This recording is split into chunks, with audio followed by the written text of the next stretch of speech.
3대째 노동당 당원 가문 출신 평양 외국어대를 나온 북한 외교관이 베네수엘라 대사관에서 가족과 함께 갑자기 사라졌습니다. 그는 당에 평생 충성을 바쳐온 사람이었고 누가 봐도 체제의 수혜자였습니다. 그런 그가 어느 날 밤 아내와 딸에게 단 한마디를 꺼냈습니다. 우리 도망가야 한다. 과연 무엇이 이 충성스러운 외교관을 하룻밤 사이에 탈북자로 만들었을까요? 지금부터 그 이야기를 들려드리겠습니다. 이 영상이 도움이 되셨다면 구독과 좋아요 부탁드립니다. 제가 태어난 곳은 평양시 모란봉 구역이었습니다. 여러분, 모란봉이라고 하면 혹시 들어보셨나요? 텔레비전에서 가끔 나오는 그 평양 한복판.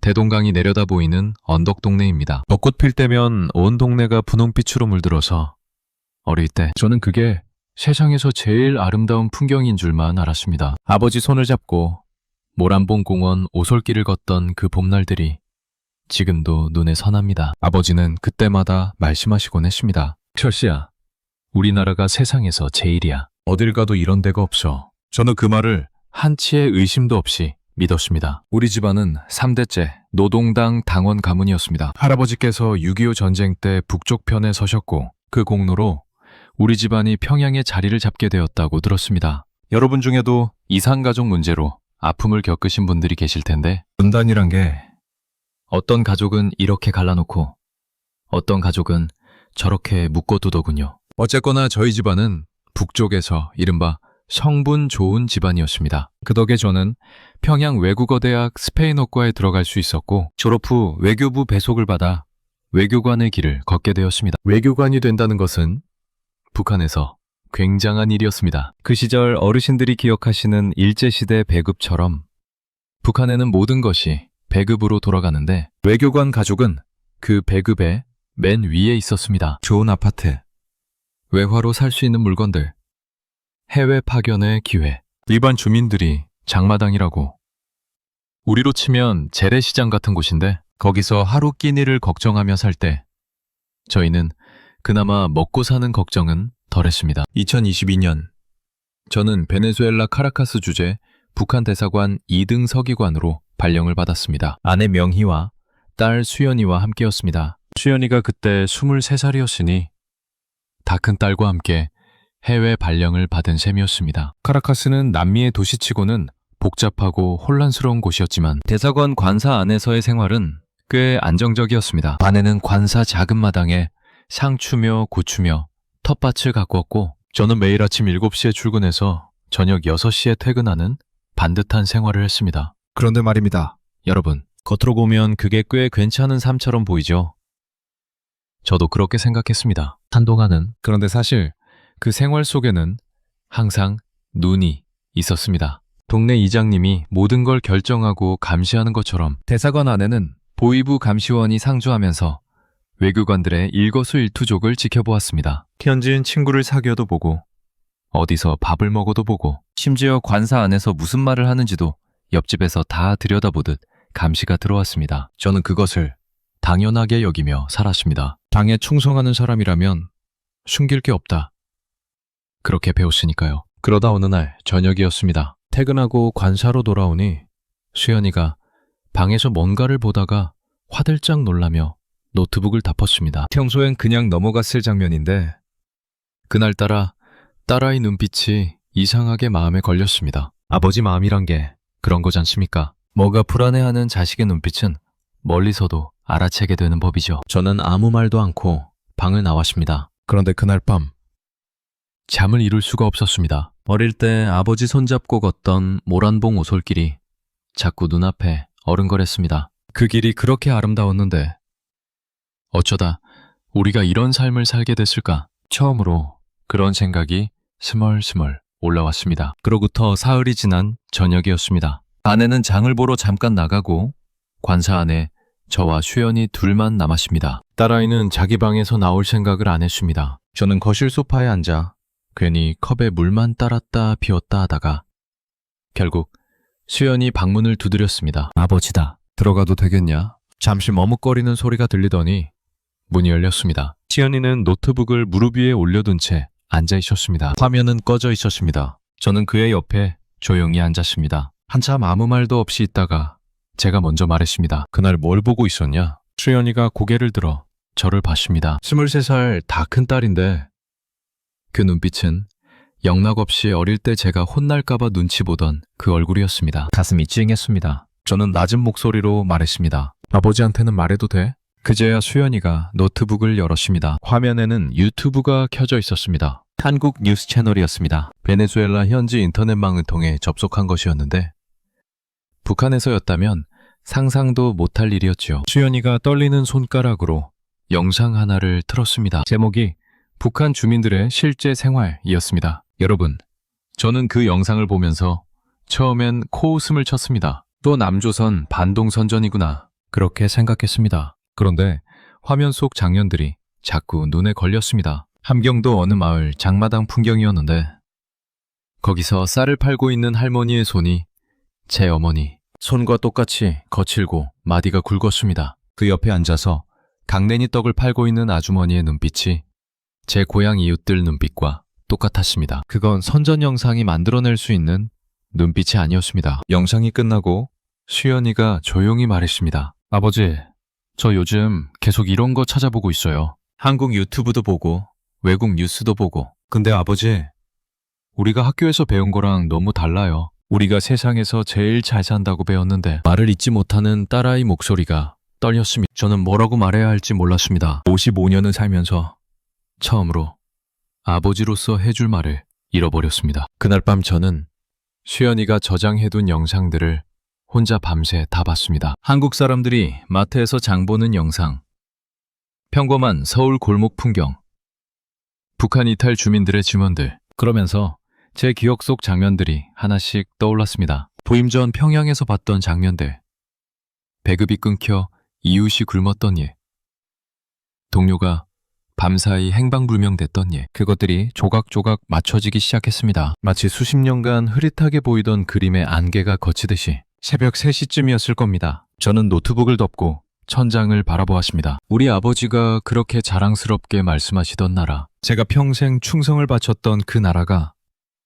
어쩌면 처음부터 우리에게 거짓말을 해왔을지도 모른다는 생각, 그 생각이 한번 들어오자 멈출 수가 없었습니다. 창밖 카라카스 밤하늘에 별이 가득했습니다. 저 별들은 평양 하늘에서도 서울 하늘에서도 카라카스 하늘에서도 똑같이 빛나는데 왜 우리는 그 아래서 이렇게 다른 세상에 살아야 하는 건지. 딸아이 방에서 새어나오는 불빛이 보였습니다. 수연이도 잠을 못 자고 있었습니다. 그 불빛을 바라보는 순간 제 가슴 한켠이 무너지는 것 같았습니다. 이 아이가 평생 살아갈 세상이 이래서는 안 된다는 생각이 처음으로 들었습니다. 각성의 밤이 지나고도 저는 당장 뭔가를 결심하지는 못했습니다. 그저 하루하루 대사관에 출근하고 서류를 처리하고 본국에 보고서를 보내는 일상을 이어갔습니다. 수연이와 아내에게도 아무 말을 하지 않았습니다. 아는 것이 많아질수록 조심해야 한다는 것을 저는 오랜 외교관 생활로 알고 있었으니까요. 옆집에서 다 들여다보듯 대사관 안은 서로가 서로를 감시하는 곳이었습니다. 그런데 2024년 봄이 지나갈 무렵 일이 터지기 시작했습니다. 먼저 평양에서 갑작스러운 귀국 명령이 내려왔습니다. 임기가 아직 1년 반 가까이 남아 있었는데도 불구하고 본국으로부터 즉각 귀환하라는 전문이 왔습니다. 공식 이유는 인원 재배치였습니다. 외교부에서 이 말이 나오면 두 가지 중 하나입니다. 진짜로 다른 부서로 옮기는 경우이거나 아니면 무언가 의심을 받는 경우이거나. 저는 13년 외교관 생활 동안 그 차이를 몸으로 알고 있었습니다. 등골이 서늘해지는 느낌이었습니다. 그즈음 저는 동료 외교관 한 명으로부터 충격적인 소식을 들었습니다. 6개월 전 귀국 명령을 받고 평양으로 돌아간 박 서기관 가족 말입니다. 박 서기관은 저보다 2살 아래로 카라카스 부임 시절부터 알고 지내던 사이였습니다. 그 사람이 평양에 돌아간 뒤 소식이 끊겼다고 했습니다. 가족들 모두, 아내도 아이들도 연락이 안 된다는 것이었습니다. 북한에서 이런 일이 생기면 무슨 뜻인지 저는 너무 잘 알고 있었습니다. 여러분도 아시다시피 6.25 때 이후로 이 땅에서 이산가족이 얼마나 많이 생겼습니까? 소식 한 줄 못 듣고 수십 년을 살아온 분들이 얼마나 많습니까? 북한에서 누군가 하루아침에 사라진다는 것은 바로 그런 겁니다. 가족 전체가 정치범 수용소에 끌려가는 것. 그 사람들이 다시 세상 밖으로 나오는 경우는 거의 없습니다. 저는 그날 저녁 퇴근길에 한참을 걸었습니다. 카라카스 거리는 해가 져도 덥고 시끄럽습니다. 오토바이 소리, 음악 소리, 사람들 웃음소리. 그 소란한 거리 한복판에서 저는 혼자 생각에 잠겼습니다. 명희와 수연이 얼굴이 자꾸 떠올랐습니다. 내가 이 귀국 명령에 응하면 어떻게 될까? 아무 일도 없이 새 부서에 배치될 수도 있습니다. 그런데 만약 박서기관처럼 된다면, 명희가 수연이가 아무 죄도 없이 끌려간다면, 그 생각을 하는 순간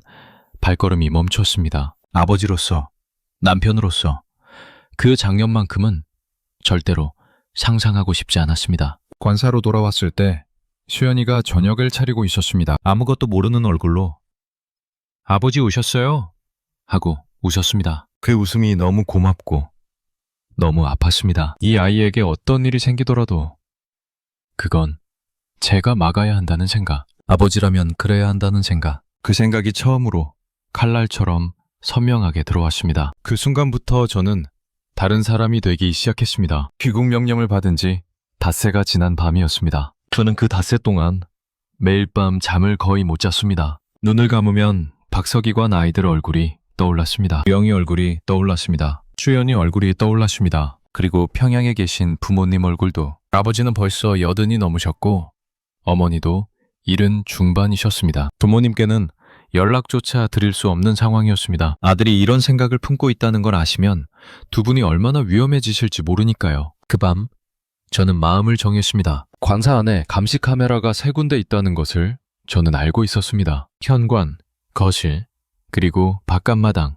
그 사각지대가 딱 한 곳 있었는데 작은 창고 옆 빨래터 공간이었습니다. 밤 11시 저는 아내와 수연이를 그리로 데리고 나갔습니다. 한여름밤이라 공기는 후텁지근했고 카라카스 어딘가에서 음악 소리가 희미하게 들려왔습니다. 셋이서 마주 앉았습니다. 저는 낮고 또렷한 목소리로 말했습니다. 우리 도망가야 한다. 명희가 저를 바라봤습니다. 긴 세월을 함께 산 아내라 제 표정만 봐도 이게 진담인지 알겠죠. 아내가 눈을 크게 뜨더니 아무 말도 못했습니다. 수연이는 두 손을 꼭 쥔 채 고개를 끄덕였습니다. 그 아이는 이미 어느 정도 각오가 됐는지도 몰랐습니다. 그날 밤 저는 두 사람에게 모든 것을 말했습니다. 귀국 명령 이야기, 박서기관 가족 이야기, 그리고 제가 이 닷새 동안 생각해온 것들을. 명희가 한참 만에 물었습니다. 부모님은요? 제가 대답을 못하자 아내가 고개를 떨궜습니다. 저도 그랬습니다. 평양에 계신 양가 부모님 4분.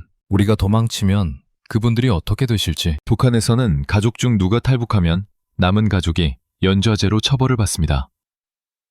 그 생각을 하면 지금도 가슴이 무너집니다. 그건 제 평생 가장 고통스러운 선택이었습니다. 부모님을 버리는 것인가?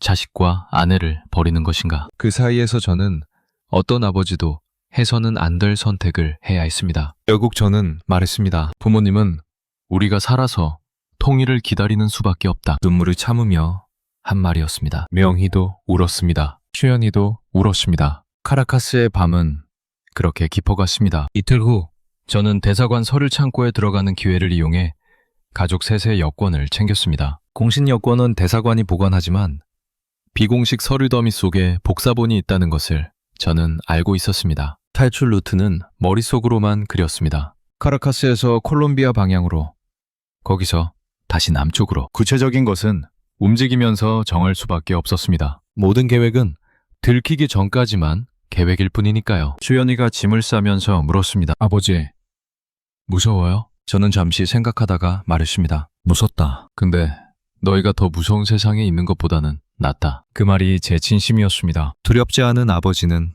없습니다. 다만 자식 앞에서 무너지지 않는 것, 그게 아버지가 할 수 있는 전부였습니다. D-Day는 생각보다 빨리 왔습니다. 대사관 창립 기념 행사가 있는 날이었습니다. 직원 전원이 행사장에 모이고 감시원들도 그쪽에 신경이 쏠리는 날. 저는 그날을 기다렸습니다. 이 한 가지 기회를 놓치면 다음은 없을 것이었습니다. 귀국 명령이 내려진 지 열흘이 지나고 있었고 재촉 전문이 한 번 더 올라온 상태였습니다. 그날 오후 5시 저는 행사장에서 자연스럽게 화장실을 빠져나왔습니다. 미리 약속해둔 대로 수연이는 3시간 전에 이미 관사를 나섰고 명희는 장보러 간다는 핑계로 1시간 전에 나간 상태였습니다. 집결지는 대사관에서 차로 30분 거리의 한 버스터미널이었습니다. 저는 걸었습니다. 택시를 잡기도 못하고 대사관 차량이 눈에 띌까봐 그냥 걸었습니다. 여름 오후 카라카스는 햇볕이 내리쬐고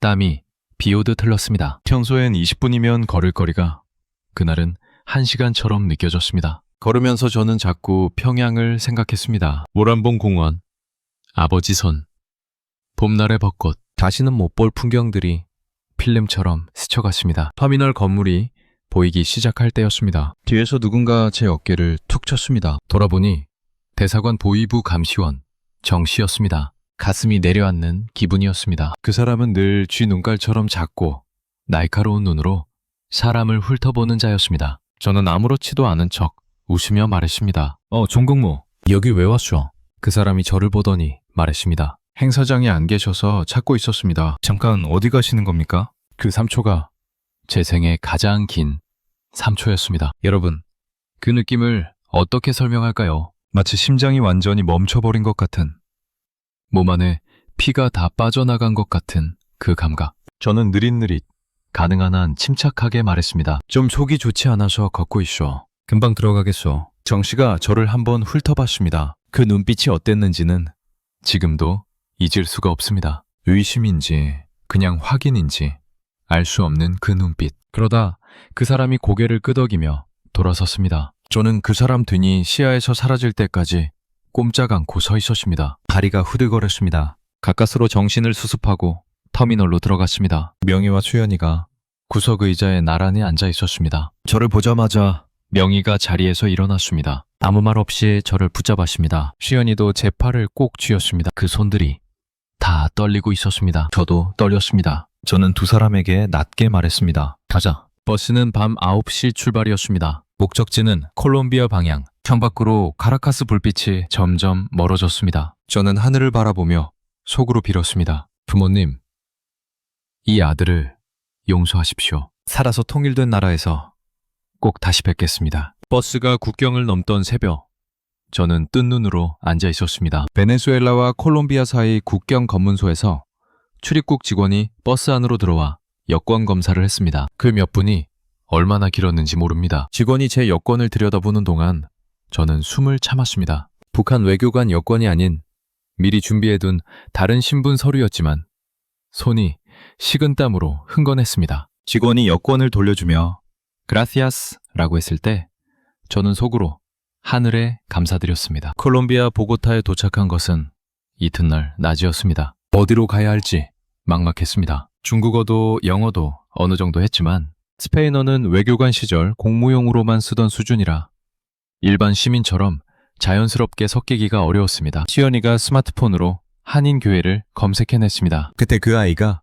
얼마나 대견했는지 모릅니다. 보고타 외곽에 작은 한인교회를 찾아갔습니다. 문을 두드렸더니 70줄쯤 돼 보이는 할머니가 나오셨습니다. 조선족 동포 할머니였습니다. 그분이 저희를 보시더니 두말 없이 안으로 들어오라고 하셨습니다. 그 손짓 하나에 눈물이 날 것 같았습니다. 같은 핏줄인데 어떡하겠어요. 들어와요. 할머니는 그렇게 말씀하셨습니다. 얼마나 오래된 말인지 모르겠지만 같은 핏줄이라는 그 말이 낯선 땅에서 얼마나 큰 위로가 되는지 그때 처음 알았습니다. 할머니는 저희에게 교회 안 작은 방을 내주셨고 밥을 지어주셨습니다. 오랜만에 먹어보는 밥이었는데 된장국 냄새가 어머니 부엌 냄새와 꼭 같았습니다. 명희가 밥 먹다가 소리 없이 울었습니다. 저도 숟가락을 들다가 잠깐 눈을 감았습니다. 그런데 사흘이 지나던 날 문제가 생겼습니다. 교회 근처를 얼쩡거리는 동양인 남자가 눈에 띄었습니다. 할머니도 이상하다고 하셨습니다. 저는 직감적으로 알았습니다. 북한 공작원이거나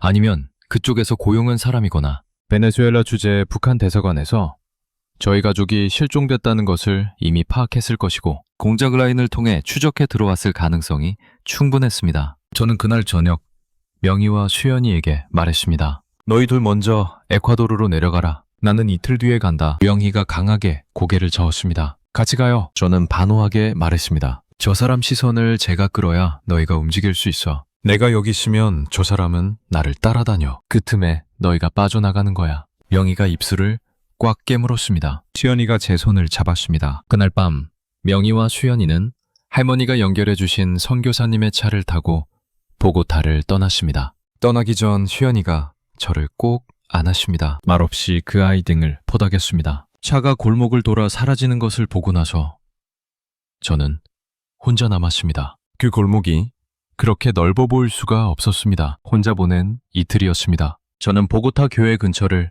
일부러 천천히 걷고 카페에 앉아 있고 시장 골목을 돌아다녔습니다. 그 동양인 남자의 시선이 제게 머물도록. 그러면서 속으로는 명희와 수연이가 무사히 에콰도르 국경을 넘었기를 빌고 또 빌었습니다. 이틀이 그렇게 길 수가 없었습니다. 약속한 시간에 수연이에게서 짧은 문자가 왔습니다. 도착. 그 두 글자가 그렇게 반가울 수가 없었습니다. 저는 이튿날 새벽 교회를 빠져나왔습니다. 할머니께서 봉투 하나를 쥐어주셨습니다. 여비라도 해요. 그 안에 현금이 들어있었습니다. 저는 몇 번이나 사양하다가 결국 받았습니다. 그분의 손을 잡고 허리를 굽혀 인사드렸습니다. 말이 나오지 않았습니다. 에콰도르를 거쳐 페루 리마에 도착한 것은 그로부터 나흘 뒤였습니다. 수연이와 명희를 선교사님 은신처에서 다시 만났을 때 저는 그 자리에서 주저앉을 것 같았습니다. 명희가 달려와 제 가슴에 얼굴을 묻었습니다. 수연이도 제 팔을 잡았습니다. 아무 말도 없이 한참을 그렇게 있었습니다. 가족 셋이 함께 있다는 것,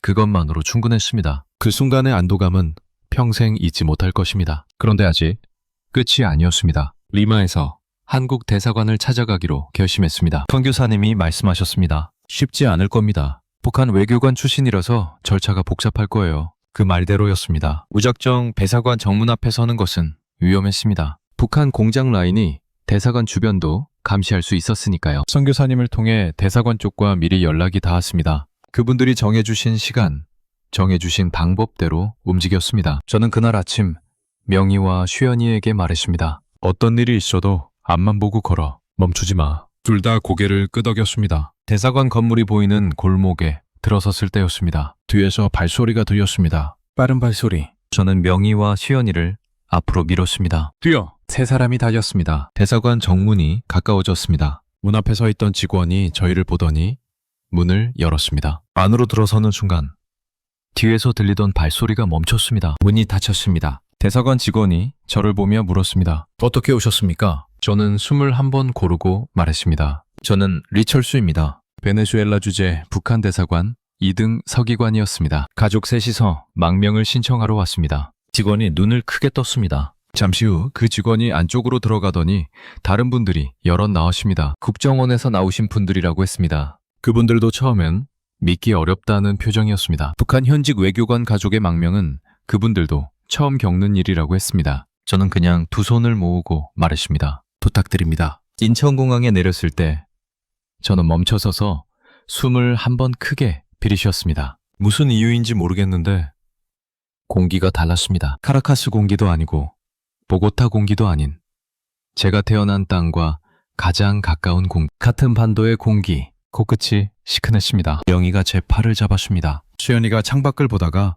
소리 없이 입술을 달싹였습니다. 무슨 말을 하는지는 몰랐지만 저도 마음속으로 같은 말을 하고 있었을 겁니다. 드디어 왔구나. 처음 몇 달은 경기도 어딘가에 있는 하나원에서 지냈습니다. 하나원이라는 곳은 탈북한 사람들이 한국 생활에 적응할 수 있도록 도와주는 곳입니다. 거기서 선생님들이 참 친절하게 가르쳐 주셨는데 저는 솔직히 처음엔 좀 당황스러웠습니다. 여러분, 저는 외교관으로 세계 여러 나라를 다녀봤거든요. 그런데 정작 한국 생활은 제가 가장 낯설어 했습니다. 편의점에 처음 혼자 들어갔을 때 24시간 내내 불이 켜져 있고 물건이 가득 진열되어 있는 걸 보고 한참을 서 있었습니다. 마트에 가면 과일이며 채소며 고기며 넘쳐나는데 북한에서라면 장마당에 나가서 흥정하고 구해야 할 것들이 여기선 그냥 카트에 담아 계산만 하면 됩니다. 처음에는 그게 사치처럼 느껴져서 이상하게 죄스러운 기분도 들었습니다.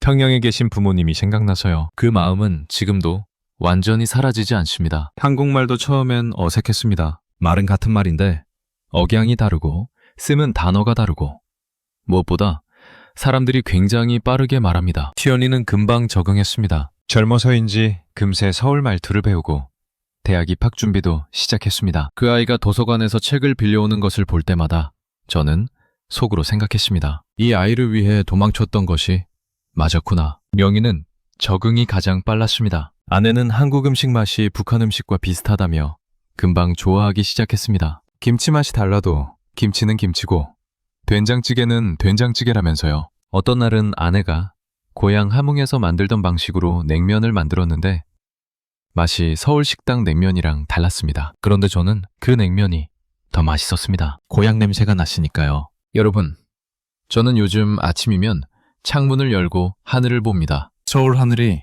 평양 하늘과 다르지 않습니다. 같은 하늘 아래 우리는 왜 이렇게 오래 갈라져 살아야 하는 건지. 6.25 이후로 이 분단이 얼마나 많은 사람의 가슴에 못을 박았습니까? 어르신들 중에도 고향이 이북인 분들이 계실 것입니다. 북쪽에 두고 온 가족을 그리워하며 평생을 사신 분들이 계실 것입니다. 저는 그분들의 마음을 이제 조금은 알 것 같습니다. 평양에 계신 부모님 생각은 하루도 안 한 날이 없습니다. 아버지, 어머니, 이 아들이 살아있다는 것, 잘 살고 있다는 것을 알아주셨으면 합니다. 언젠가 통일이 되는 날이 오면 제일 먼저 모란봉 공원에 가고 싶습니다. 아버지 손잡고 걷던 그 벚꽃 오솔길에 그때는 수연이도 데리고 명희도 데리고 넷이서 함께 걷고 싶습니다. 그게 제 꿈입니다. 그리고 그 꿈이 이루어지는 날, 이 땅의 모든 이산가족들의 꿈도 함께 이루어지리라 믿습니다. 자유가 무엇인지